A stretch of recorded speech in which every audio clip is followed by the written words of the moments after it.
Hello, myself Mr. Amit Kusnare. Here we want to analyze a given portal frame by using stiffness method. So first step is to find out the KDA of the structure. Now consider the only joints. So there are joints A, B, C, D and E. So if you observe the joints, just theta B and theta C are the unknown. So let us take theta B as D1 and theta C as D2. Now we will just assume the direction of D1 and D2. Here I assume direction of D1 and D2 as clockwise. Next step is to draw a restrained structure. Drawing a restrained structure means just make all the joints as a fixed joints. Remember, here A, B, C and D and E are only the joints. F is the free end. So don't consider the CF overhang portion. Just make here all the joints as a fixed joint and apply loading. Now because of application of loading, find out the fixed end moments. Here we have found out the fixed end moments. In this diagram I have shown the fixed end moment values along with its direction. So here MBC is forming anticlockwise moment, that's why I written negative. This is also anticlockwise, that's why I written negative. Next I have written here AD1L. Of course this total diagram is drawn because of application of loading. So here I will just put a fixed end moments generated because of loading. So this is AD1L, action in the direction of 1 due to loading. Action means just we'll consider the moment at D1. D1 is nothing but joint B. So at joint B just we'll take a addition of the moment. So plus 9 minus 16. And now consider second joint, that is theta C. So AD2L, action in the direction of D2 due to loading. So it comes out to be 16. Next step is to assign, to apply the D1. So D1 is nothing but theta B. At joint B we have applied a clockwise moment such that to get a theta equals to 1. To get rotation theta equals to 1 over here, we have to apply a magnitude of a moment 4EI upon L. For the reference, I have shown this diagram. To get theta equals to 1, I have to apply a moment of magnitude 4EI theta upon L. Theta is 1. And whatever moment we have applied over here, half of it will getting transferred to the next joint. Half of it, so it is 4EI, so half of it is 2EI theta by L. Now come to our problem. Now to get theta equals to 1 at this point and this point, so we have applied a moment of magnitude 4EI upon L, 4EI upon L, 4EI upon L, and half of it is getting transferred to the next joint, half of it getting transferred to the next joint, half of it getting transferred to the next joint, and this total diagram is multiplied by D1. Now apply D2. So forcefully pick a joint C, and rotate it in a clockwise direction. Because of rotation in a clockwise direction, this portion BC is getting lifted up and CE portion is having this much deflection. So to get theta equals to 1 at this position, we have to apply a moment of this magnitude, and half of it getting transferred to the next joint, half of this is getting transferred to the next joint. Here important thing is that we have applied D2 at position C.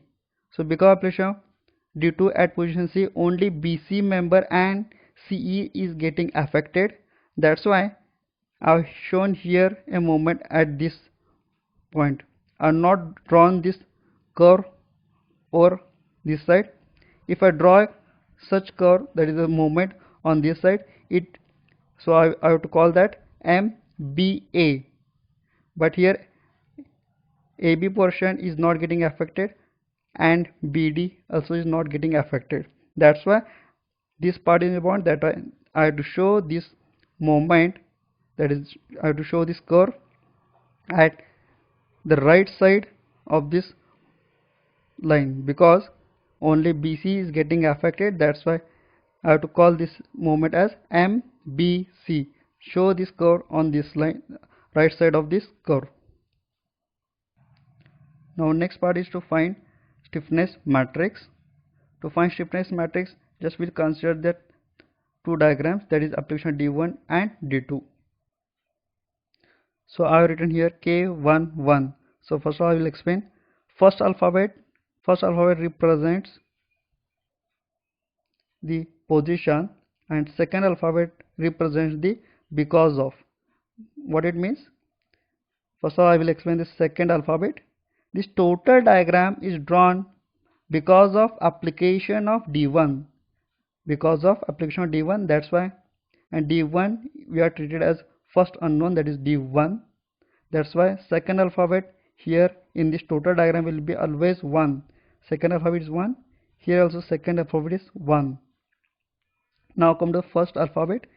So first alphabet stands for the position. So this is the first position, that's why I written 1. This is the second position, that's why I written 2. Likewise, we now again consider this diagram. So here this total diagram is drawn because of application of second unknown. That's why second alphabet will be always 2, and here also 2. And this is the first position, that's why I written first alphabet is 1. This is the second position, that's why I written first alphabet as 2. Next we'll come to the joint B. So I will write this equation. Just put all the values in this equation, we'll get first equation. Here AD1 is I have written 0 because AD1 is nothing but the applied moment at D1, that is D1 position. Of course, in the given problem at B there is no any applied moment. At a joint B there is no any applied moment, that's why I written 0. Now we are getting first equation. Now come to the second joint, that is joint C. Write this equation and put all the values. Here AD2, that is action in the direction of 2, that is just we have to write the applied moment. Now come to the original problem. So here this CF portion is the overhang portion. So because of this provision overhang,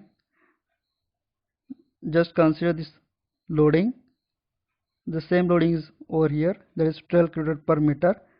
This 12 kN per meter multiplied by 1. Just take a moment about point C. Just take a moment about point C. Because taking a moment about point C, we are getting only a clockwise moment. As we are getting a clockwise moment, that's why written positive. Plus 12 into 1 into 0.5. So now just we are getting second equation. Solve first and second equation simultaneously, will get values of D1 and D2. Suppose if I consider that the student is not knowing the how to write the stiffness equation, or how to form the stiffness matrix, or how to write this equation, but still the student can solve this example. So now how to solve this example without knowing this data?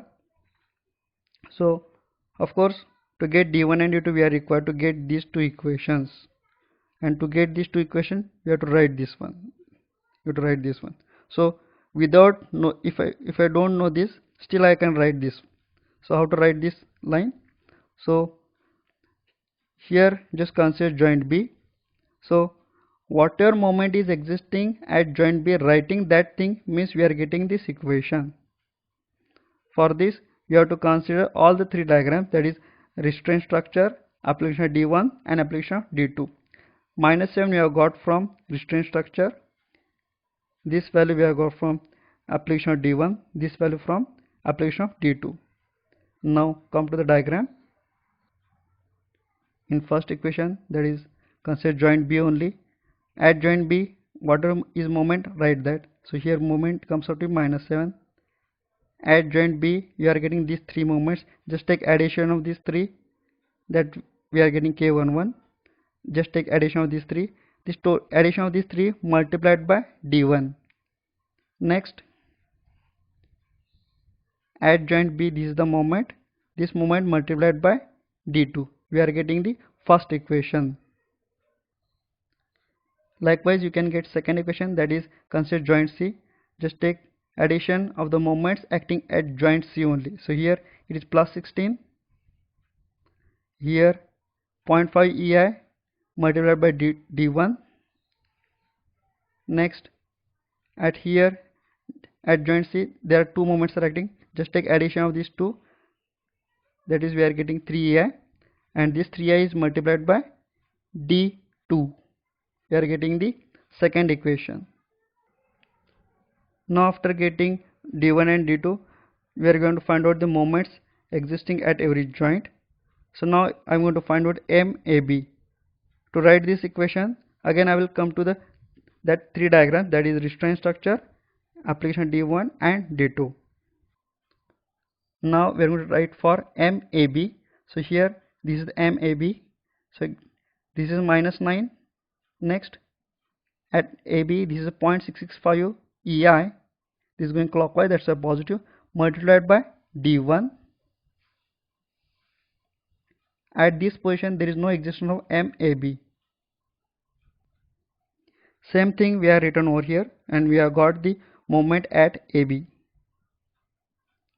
Likewise, we can find also MBA. Now I will explain MBC. So now to write this equation, again I will come to that three diagrams. Now I am going to find MBC. So this is MBC, -16. This is MBC, that is EI. Of course this is to be multiplied by D1. This is also MBC. This is 0.5 EI multiplied by D2. Just do this calculation, we will get MBC. Likewise, we can find the moments at every joint. So now I will go for finding out MCF. Here I am going to explain MCF. For this, I have shown a cut portion of CF. Now on the member CF, just loading is applied UDL. So because of application of UDL, we are getting this deflected shape. Now after getting deflected shape, this top of the member is getting, at top there is a tension, bottom will be in compression. Now for remembering sagging and hogging concept, just remember in mind this TCS. Top is in compression, then there will be a sagging type of bending moment. TCS, top is in compression, then there will be sagging type of bending moment. Of course here the top is in tension, that is opposite of this. That's why there will be generation of hogging type of bending moment, and hogging is shown, just of course show always curve like this, and hogging is shown arrow a below baseline. So now I have shown arrows this below baseline. Next, of course it is this total moment is likewise it is a anti-clockwise moment. As it is forming anti-clockwise moment, that's why I written negative. Now show the curves like this at every joint. Next, show this direction. Of course here we have got MAB as negative, means anti-clockwise, that's why I have shown arrow here. MBA we have got clockwise, we have got positive, means clockwise, that's why I have shown arrow over here. MBC we have got negative, means anti-clockwise, that's why I have shown arrow here over here. Likewise show all the arrows. Now just observe the arrows for the beam, that is just consider beam ABC. So here all these arrows for the beam are below a baseline. Arrow below baseline means there will exist a hogging type of bending moment. So at moment at A and B and C there will exist a hugging type of bending moment. So this is the final bend diagram. For this, first of all draw a free BMD, and next overlap on that is support BMD. For column I will explain how to draw the bend diagram. So here this is the MDB I have shown here a clockwise movement, so it is just like this.